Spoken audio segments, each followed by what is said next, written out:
السلام علیکم. سفالگر بائے بشرا سعید ایپیسوڈ 5. دفتن اسے البا کا بلند قہقہہ سنائی دیا. اس نے گردن موڑ کر دھندلائی ہوئی آنکھوں سے اسے پاگلوں کی طرح ہنستے دیکھا تھا. اس کے کوکنار ہونٹ اتنے کھلے ہوئے تھے کہ گلابی مسوڑے وضاحت سے نظر آ رہے تھے اور پرنیاں کو لگا کہ ہنستے ہنستے اس کا دم نکل جائے گا. اس کا چہرہ دیکھو ذرا. اس کے منہ سے پھنسی ہوئی سی آواز نکلی. یہ تم سے بہت پیار کرتی ہے. اس کی آنکھوں سے پانی بہنے لگا تھا. یہ کیا معاملہ ہے البا؟ تم نے اسے کیا کہا ہے؟ گرانٹ کی آواز جھنجھلائی ہوئی تھی. میں نے اسے کہا کہ صوفیہ تمہاری بیٹی ہے. اس نے ہنسی کے دوران بمشکل بتایا تھا. تو یہ بات ہے. گرانٹ کے حلق سے اطمینان بھرا سانس نکلا. اپنی بے ہدہ حصے مزاج سب پر نہ آزمایا کرو. پرنیاں بہت حساس ہے. وہ اسے کندھوں سے تھام کر دوبارہ میز کی طرف لے جانے لگا تو وہ مذاق کر رہی تھی. اس کا تھما ہوا دل پھر سے دھڑکنے لگا. صوفیہ البا کی بانجھی ہے. اس کے ماں باپ ایک روڈ ایکسیڈنٹ میں ہلاک ہو گئے تھے. تب سے صوفیہ اس کے پاس ہے. گرانٹ اسے تفصیل بتانے لگا تھا. اس نے ایک نظر البا کو دیکھا. وہ ایک خالی گلاس کے کناروں کو اپنے رنگے ہوئے ہونٹوں سے دھیرے دھیرے چھو رہی تھی اور گلاس کی کگڑ پر سرخ غبار چھا رہا تھا.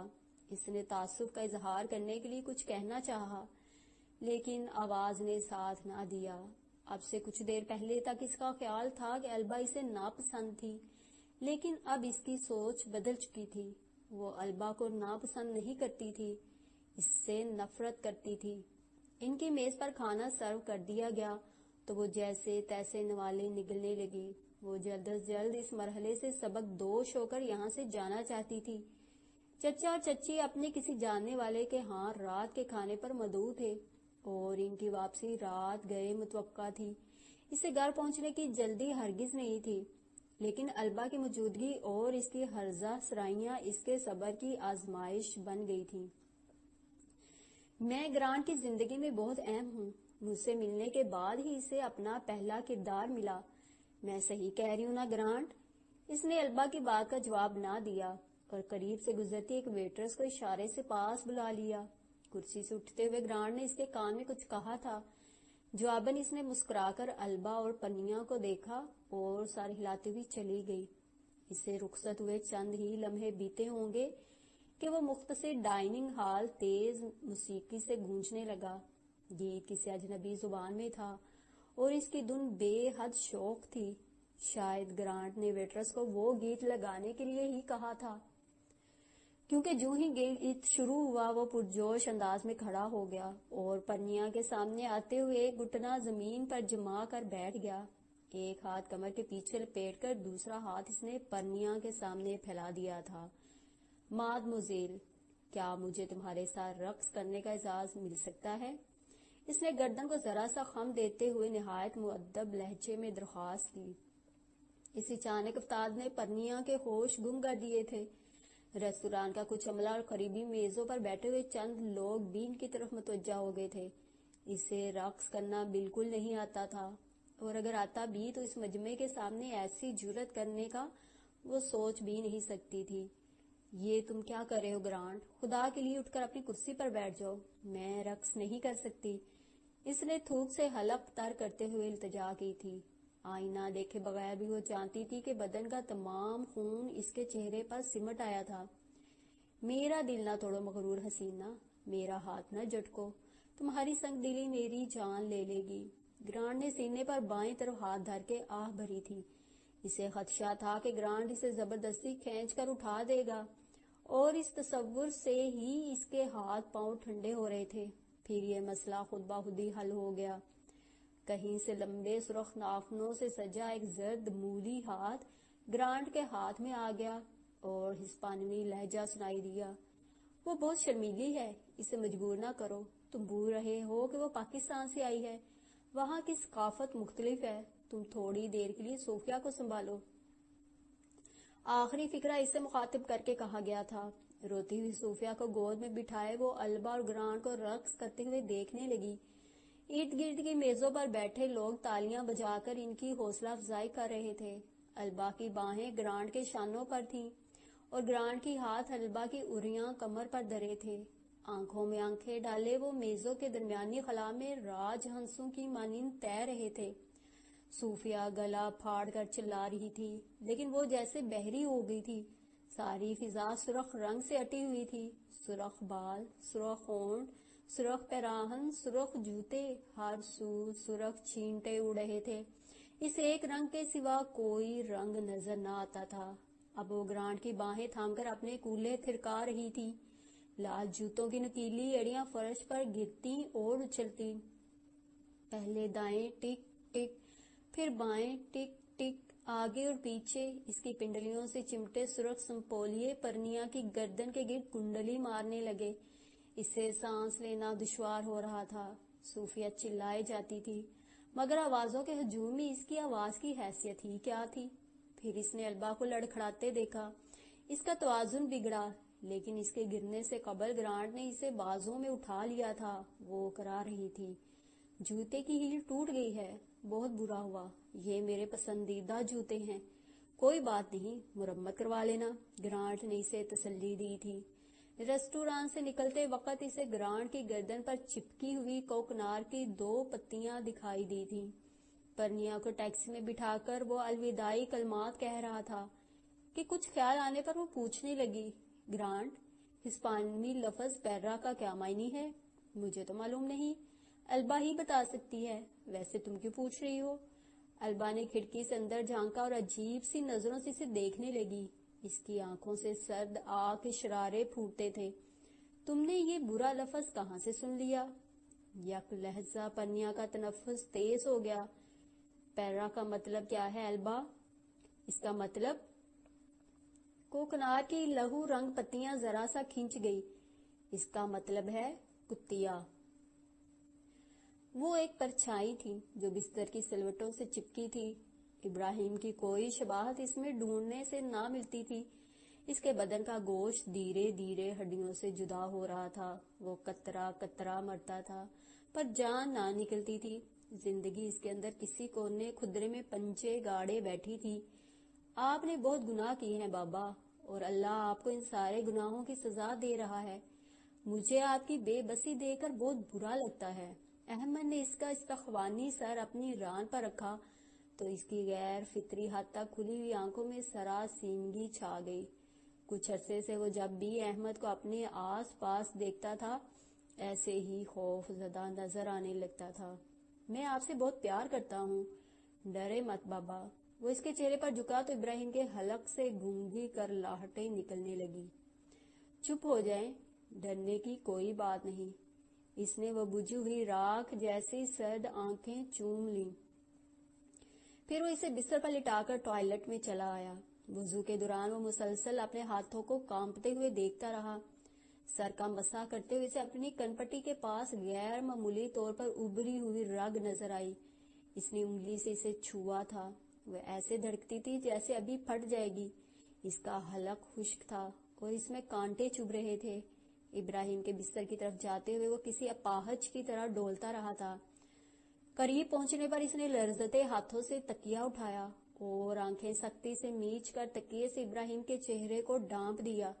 پھر وہ تکیے کے اوپر بیٹھ گیا اور گھٹنوں کے گرد بازو لپیٹ کر سر گھٹنوں میں چھپا لیا۔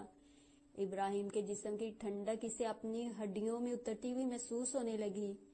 اب اس کا پورا بدن کانپ رہا تھا۔ اللہ، میرے بابا کی جان جلدی نکل جائے، تو ان کی تکلیف کو کم کر دے، ان کی روح آسانی سے جسم کو چھوڑ دے، انہیں درد نہ ہو۔ اس نے اونچی آواز میں تسمیہ پڑھا، یاسین والقرآن الحکیم۔ وہ روتے ہوئے سورۃ یاسین کی تلاوت کرنے لگا۔ وہ ابراہیم نے اسے ایسے ہی وقت کے لیے یاد کروائی تھی۔ گردن کی رگوں میں تناؤ کے باعث اس کی آواز نہیں نکلتی تھی۔ وہ پڑھتا رہا اور کانپتا رہا۔ فَسُبْحَانَ الَّذِی بِیَدِہِ مَلَکُوتُ کُلِّ شَیْءٍ وَإِلَیْہِ تُرْجَعُونَ۔ آخری آیت تک پہنچتے پہنچتے اس کی ہچکی بند چکی تھی۔ تکیہ ہٹا کر اس نے ابراہیم کے ٹھنڈے گال پر چہرہ رکھ دیا اور اس کے ساتھ لپٹ کر لیٹ گیا۔ اس کی آنکھوں کے گوشوں سے پانی کی پتلی لکیریں پھسل رہی تھی۔ ابراہیم کی بو کے ساتھ ایک اور بو بھی اس کے نتنوں میں گھستی تھی اور وہ موت کی بو تھی۔ برف کے نرم گالے یوں آسمان سے اترتے تھے جیسے راج ہنسوں کے کسی غول نے اپنے پر گرا دیے ہوں۔ برف کی سفید خوشبو ایک ٹھنڈا سیال بن کر بدن میں گھلی جاتی تھی۔ وہ صبح اتنی سفید تھی کہ اسے اپنا ہاتھ میلا لگنے لگا تھا۔ بربری برف پر چلتے ہوئے اس کے دائیں پاؤں کی موٹی اونی جراب لمحہ بہ لمحہ بھیگتی جا رہی تھی اور پیر کی انگلیاں لکڑی کی مانند سخت ہو گئی تھیں۔ پھٹی جوتی کے اگلے سرے میں ننھا سا چھید نمی کو اندر آنے کی راہ دے رہا تھا۔ اس کا لباس شکن زدہ اور بال الجھے ہوئے تھے۔ چہرے اور ہاتھوں پر خشکی کے چھلکوں سے اکڑن پیدا ہو گئی تھی۔ ناخنوں میں میل جمع تھا۔ اسے یاد نہیں تھا نہائے ہوئے کتنا عرصہ بیت چکا تھا۔ پچھلے چند روز ایسی مصروفیت میں گزرے تھے کہ اسے خود پر دھیان دینے کا وقت ہی میسر نہیں آ سکا تھا، اور اب اسے خیال آ رہا تھا کہ کم از کم لباس تو تبدیل کر لینا چاہیے تھا، لیکن اس میں اتنا حوصلہ ہی کہاں تھا کہ چند لمحوں کی تاخیر بھی برداشت کر پاتا۔ اس کا بس نہیں چلتا تھا کہ پلکوں کی ایک جنبش سے بھی پہلے اپنی منزل پر پہنچ جائے۔ سب بدلنے والا ہے، یہ سب بدل جائے گا، اس نے خود کو یقین دلایا۔ وہ لباس، وہ جوتے، اس کا نصیب، ہر شے تبدیل ہونے والی تھی۔ ہر اٹھتا قدم اسے دکھ اور محرومی سے دور لے جا رہا تھا۔ زندہ آنکھوں والا مردہ ابراہیم، گٹر کی سرانٹ سے ابلتا ہوا اپارٹمنٹ، سیلن زدہ بک شاپ، سسکتے ہوئے روز و شب، سب ماضی کی داستانوں میں ڈل رہے تھے۔ وہ انہیں پیچھے چھوڑ آیا تھا، بہت پیچھے۔ جنوبی کیلیفورنیا میں برف باری نہیں ہوتی۔ بالوں میں اٹکے برف کے گالوں کو جھاڑتے ہوئے اس نے سوچا تھا، میں برف کی کمی محسوس کیا کروں گا، اور مونا، اس کے تصور میں ایک عکس مرتسم ہونے لگا۔ بے ڈنگ ملبوس، سر پہ بدرنگ اسکارف، نیلی آنکھیں، ناک کی پھنک پر سرخ دبا، گالوں سے چپکی ہوئی بھوری تتلی۔ تم مجھے سسٹر کیوں کہہ رہے ہو؟ اس کے دل سے ایک ٹیس اٹھی اور سارے بدن میں پھیل گئی۔ ابراہیم کی آخری رسومات کے دوران جتنی بار بھی فادر الیگزینڈر سے سامنا ہوا تھا، اس نے مونا کے بارے میں پوچھنا چاہا تھا، لیکن ہمت نہیں پڑی تھی۔ برف دبے قدموں دھرتی پر اترتی تھی، بنا کوئی آہٹ لیے۔ بلی کے پنجوں والی برف اس کی بے خبری میں اسے چھو رہی تھی۔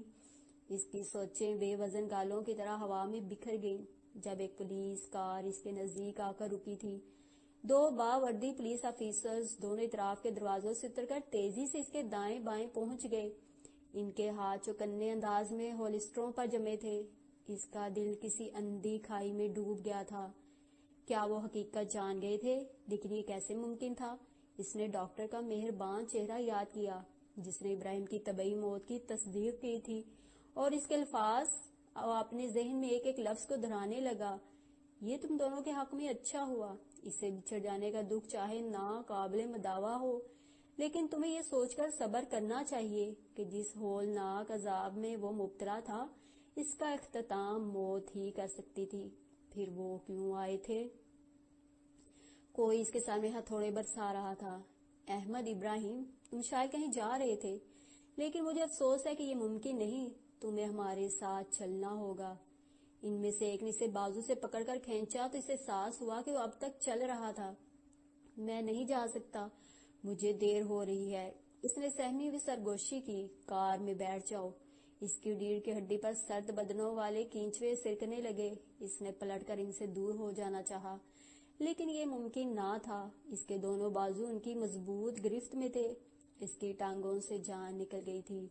دائیں پاؤں کا پنجہ جیسے کاٹ کر جسم سے علیحدہ کر دیا گیا تھا۔ وہ یخ بستہ گیلی زمین پر بیٹھ گیا۔ مجھے جانے دو، خدا کے لیے مجھے نہ روکو۔ وہ اسے گھسیٹتے ہوئے کار کی طرف لے جانے لگے۔ وہ برف سے بھرے خلا میں گھورتے ہوئے چیخ رہا تھا، میں جانا چاہتا ہوں، مجھے آزاد کر دو، مجھے جانے دو۔ سرخ قالین اسے پکار رہے تھے۔ بیورلے ہلز ہوٹل کے ڈرائی وے پر لگے ہوئے پام کے درخت جھکے چلے آتے تھے، اور مارلن منرو ہونٹوں میں مسکاتی تھی۔ کیا تم نہیں جانتے؟ Diamonds are a girl's best friend. آئینہ اسے جو عکس دکھا رہا تھا وہ مایوس کر دینے والا تھا۔ وہ مضحکہ خیز ملبوس کسی طور اس قابل نہ تھا کہ اسے پروم نائٹ کے موقع پر پہنا جائے۔ بہت سی رنگ برنگی کترنوں کو بے ہنگم انداز میں جوڑ کر تخلیق کیا گیا پہناوا نہ تو گاؤن کہلا سکتا تھا اور نہ میکسی۔ اس میں ہلکے سنہری سے گہرے بنفشی تک تمام رنگ موجود تھے، اور یہ تعین کرنے میں سے تقریباً 10 منٹ لگے تھے کہ اسے کس رخ سے پہنا جائے۔ اس کاسٹیوم کے بارے میں البا ہمیشہ بڑے فخر سے بتایا کرتی تھی کہ وہ اس نے خود ڈیزائن کیا تھا، اور جب وہ مارلن برانڈو کی طرف سے منعقدہ ایک تقریب میں دیگر جونیئر اداکاروں کے ساتھ شریک ہوئی تھی تو اس نے یہی لباس پہن رکھا تھا، اور برانڈو نے خاص طور پر اس لباس کی تعریف کی تھی اور اسے دلربا کہہ کر اپنے سنگ رقص کی دعوت بھی دی تھی، جس پر اس نے نہایت شائستگی کے ساتھ معذرت کر لی تھی۔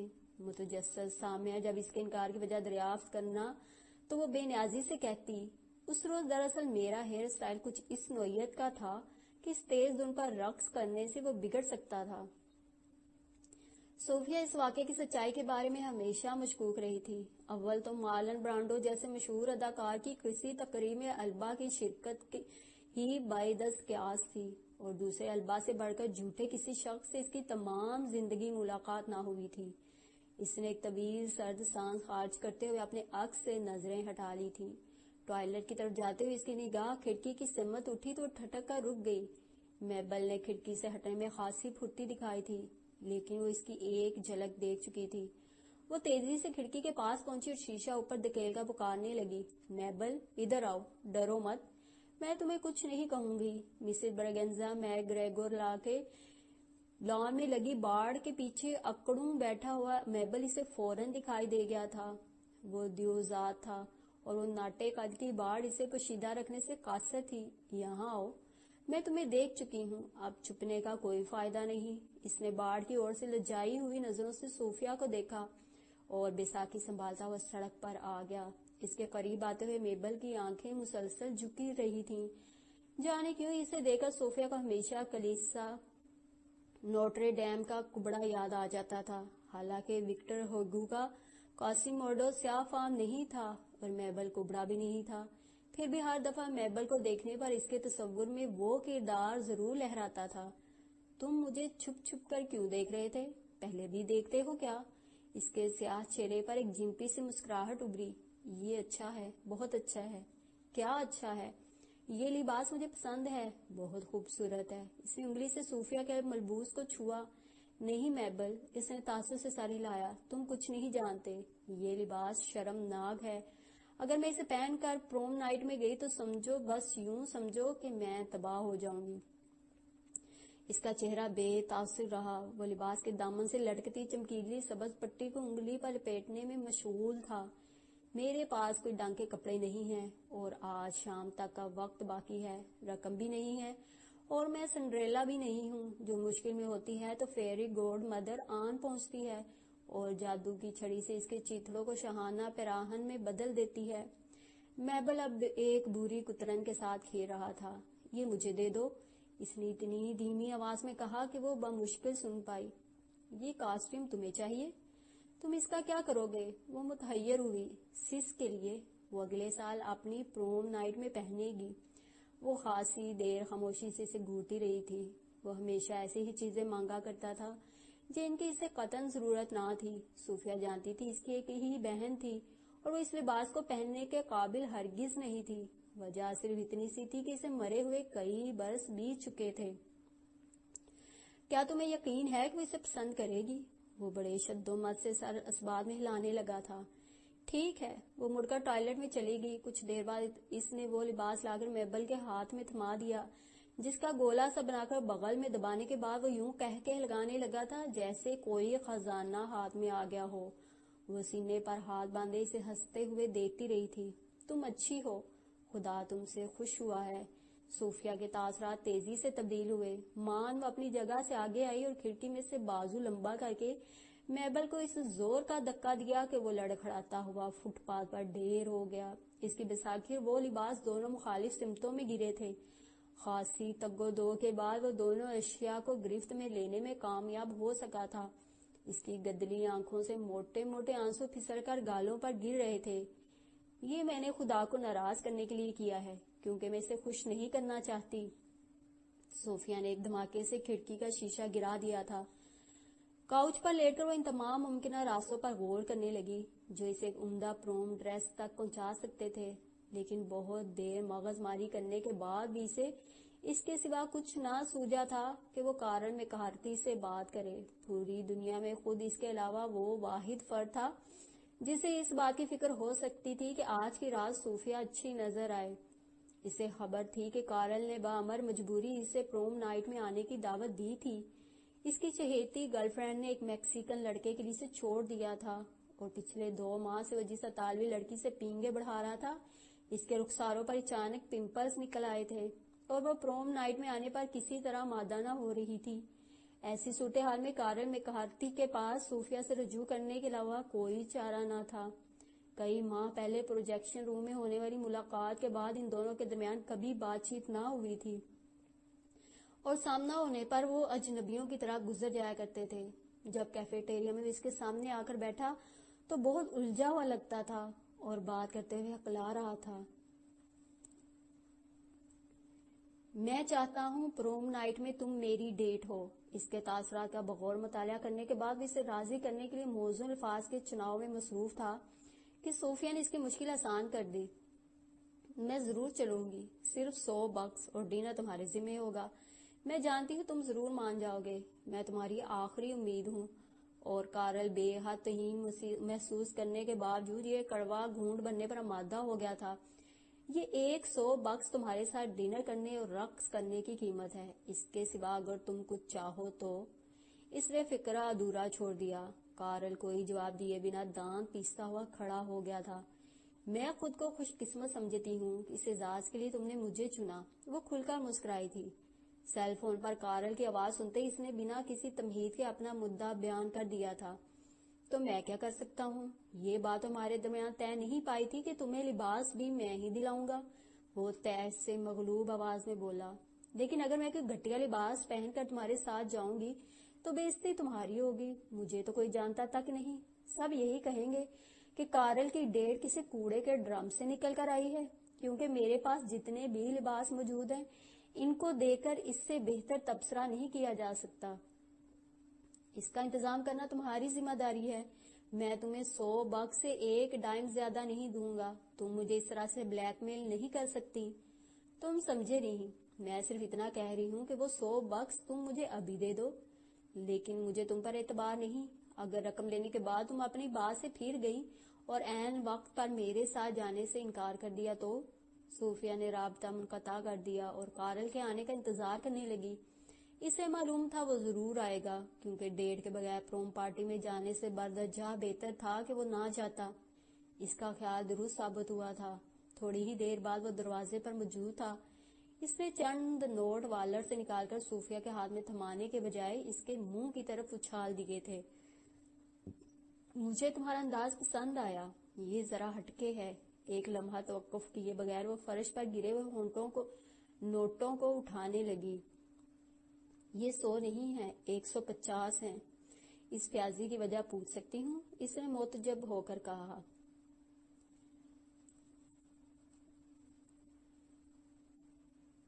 نیوسٹرو پبلو سے محض چند بلاک کے فاصلے پر میرا دوست آرنلڈ ایک بہت خوبصورت اور آرام دہ فلیٹ میں رہتا ہے۔ اس کے گھر والے شادی میں شرکت ہونے ہاف مون بے گئے ہوئے ہیں اور پرسوں شام سے پہلے ان کے لوٹنے کا کوئی امکان نہیں۔ میں چاہتا ہوں کہ اس نے چند لمحے خاموشی اختیار کر کے صوفیہ کے چہرے پر متبسم نگاہیں جمائی۔ ہم ڈانس میں شامل ہونے کے بعد کچھ وقت وہاں پر گزاریں گے۔ وہ سوچ میں پڑ گئی۔ لیکن میں پوری رات باہر نہیں گزار سکتی۔ گرانٹ کے گھر آنے سے پہلے مجھے ہر صورت واپس آنا ہوگا۔ تو ٹھیک ہے، 50 مجھے لوٹا دو۔ اس نے ہتھیلی صوفیہ کے سامنے پھیلا دی۔ وہ 12 بجے سے پہلے نہیں لوٹے گا۔ اس نے تمام نوٹ جینز کی جیب میں منتقل کرتے ہوئے کہا تھا۔ کارل کے جاتے ہی اس نے کسی تاخیر کے بغیر میبل کو ہمراہ لیا اور مارکیٹ روانہ ہو گئی۔ بہت سی شاپس پر بھٹکنے کے بعد اس کی نظر انتخاب جس ایمبرائڈرڈ سیاہ لباس پر ٹھہری تھی، اس کی قیمت $187 تھی۔ جو ولولہ گھر سے نکلتے ہوئے اس پر چھایا ہوا تھا وہ یکدم مفقود ہو گیا۔ وہ بے دلی سے باقی ملبوسات کو پرکھنے لگی۔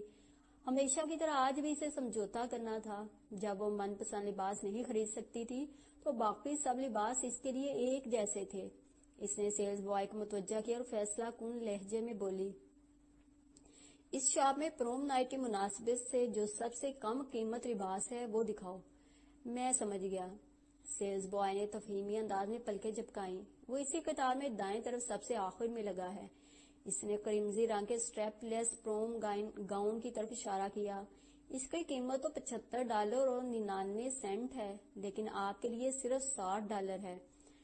دراصل اس کے دامن میں پچھلی طرف ایک نہایت معمولی سا چھید ہے۔ پہلی نظر میں تو وہ محسوس تک نہیں ہوتا۔ آپ چاہیں تو اسے پیک کر دو۔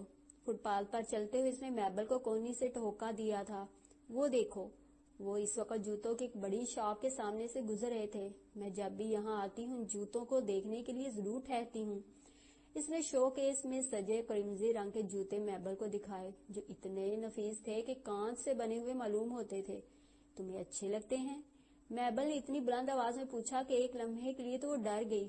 ہاں، بہت اچھے لگتے ہیں، اور میں نے جو گاؤن خریدا ہے اتفاقاً اس کا رنگ ان سے میل کھاتا ہے۔ اگر میں انہیں حاصل کر سکوں تو میں اتنی خوش ہو جاؤں گی کہ بس میں بیان نہیں کر سکتی۔ میرے پاس ایک بہت اچھا منصوبہ ہے۔ میبل نے آنکھیں چمکائیں۔ وہ کیا منصوبہ ہے میبل؟ تم انہیں خرید لو۔ اس نے بچوں کی طرح کلکاری ماری۔ صوفیہ نے حسرت بھری نظروں سے آخری بار ان جوتوں کو دیکھا اور آگے بڑھ گئی۔ وہ کیسے میبل کو سمجھاتی کہ وہ انہیں دیکھ تو سکتی تھی مگر چھونے کی جسارت نہیں کر سکتی تھی۔ وہ جوتوں کا ایک ایسا جوڑا تھا جس کی قیمت $300 تھی۔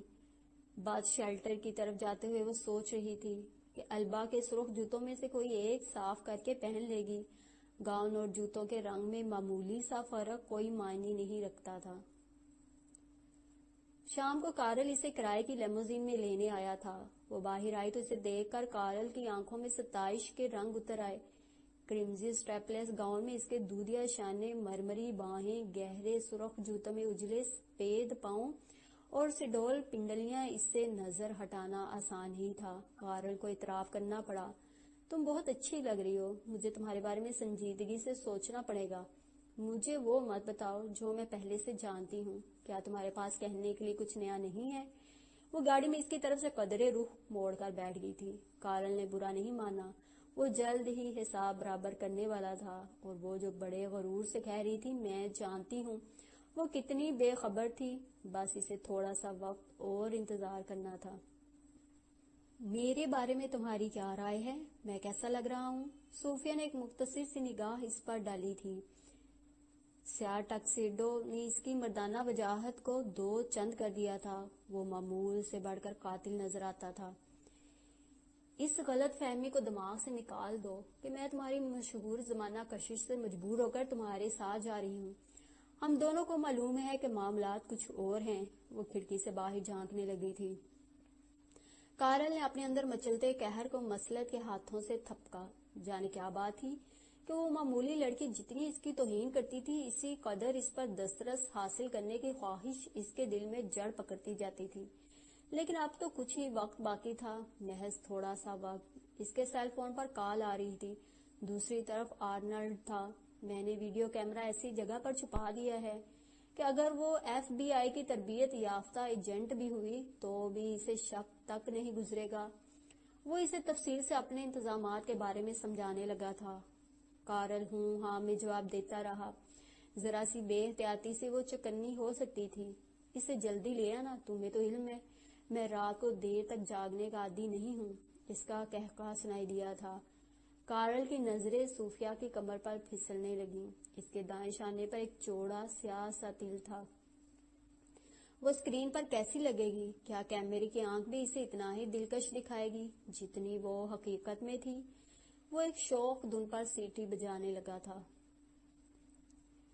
حکیم بیگم نے یوں اسے اس اجنبی عورت کے ساتھ روانہ کر دیا تھا جیسے وہ اتنے سالوں سے اسی انتظار میں ہو۔ اس نے احتجاج کا ایک لفظ بھی نہیں کہا تھا۔